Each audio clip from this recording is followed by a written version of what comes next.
Imagine a village where life-size dolls outnumber the living, the creepiest village on Earth. In this remote village, something eerie has taken over. These life-size figures resemble the villagers who either passed away or moved on.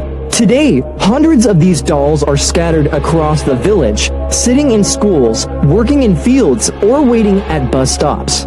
The dolls serve as a reminder of a community long gone, but eerily present. So would you dare visit this village of dolls?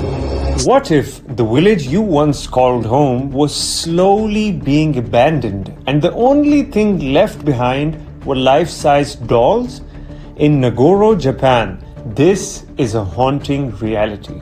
Situated in the mountains of Shikoku, this village is known for its spooky inhabitants. But these people are not real.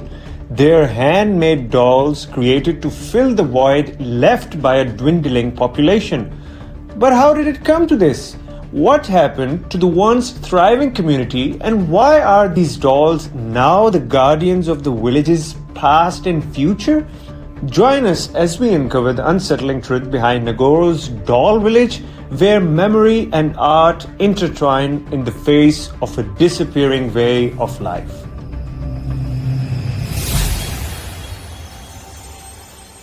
Nagoro was once a bustling rural community in the Iya Valley, but as Japan's population has aged and its rural areas continue to empty out, Nagoro has been a symbol of the country's demographic crisis. The village is located in the Tokushima prefecture on Shikoku Island and is now home to a population of just around 30 people, a stark contrast to more than 300 people who lived there during its peak in the 1970s. The decline in population has been driven by several factors: young people leaving for cities in search for better job opportunities, a low birth rate, and an aging population that simply cannot sustain the community. However, amidst this population decline, one remarkable figure has given Nagoro a unique and haunting identity, an artist named Tsukimi Ayano. それから今から19年前ぐらいから菓子を作り始めました。In the early 2000s, Ayano, who had returned to Nagoro after spending many years living in Osaka, began creating dolls to replace the people who had left the village. 私は20年前にここに帰ってきました。この村には今350ぐらいのかかしがおります。村人は25名です。作り始めたきっかけはHer mission was simple: to give the village a new life, or at least preserve its spirit. The dolls that Ayano has made over the years are not just any dolls. They are life-sized, meticulously crafted to resemble the people who once lived in Nagoro, relatives, friends, and neighbors who had either moved away or passed on. 大阪から帰ってきて畑とかもしないといけないので、畑に種をまいたところ全然芽が出てこなかったので、ちょっとかかしでも作ってみようかなと思って作り始めました。私は大阪におる時から趣味でずっとこのかかしを小さい人形を作っていました。ここに帰ってきてからそのかかしが大きくなっただけです。These dolls are not simply props. They are deeply personal, representing the lost souls of the community.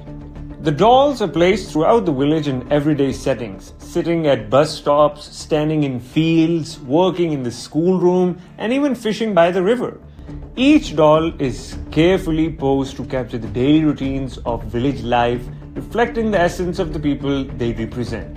Some dolls wear traditional Japanese clothing, while others are dressed in work clothes or school uniforms. Ayano has said that creating these dolls is her way of memorializing the people who once lived in the village, honoring their lives and contributions to the community. The dolls are more than just artistic expressions. They have become a symbol of the village's struggle with abandonment and the passage of time. For Ayano, they represent a way to keep the memory of Nagoro's past alive, and in a sense, they are a tribute to the people who no longer inhabit the village, but whose memories linger in the community's fabric. There is a kind of eerie beauty in the village's quiet stillness, where the dolls stand, watch over the fields and roads, performing the roles that no longer exist in the shrinking community.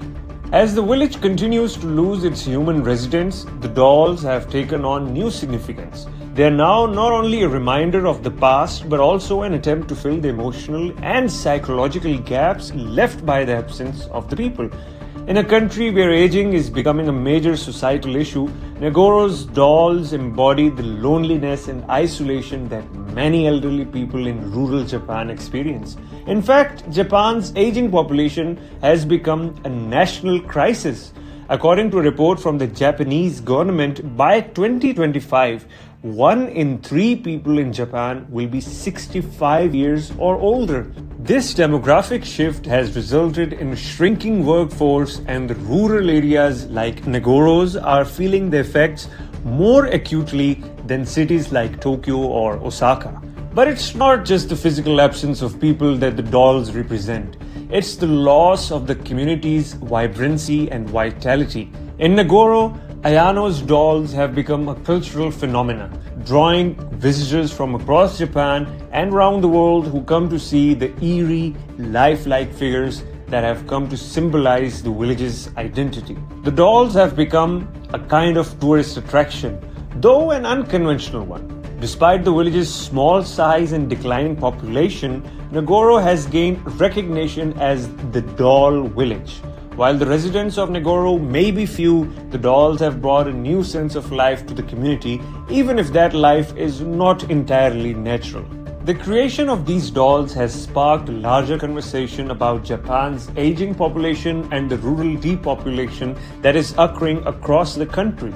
The situation in Nagoro mirrors trends seen in many other parts of Japan, where rural areas are becoming ghost towns as younger generations leave for urban centers. In fact, a report from Japan's Ministry of Internal Affairs and Communications showed that in 2015, nearly half of Japan's municipalities were considered depopulated, with fewer than 100 residents living in them.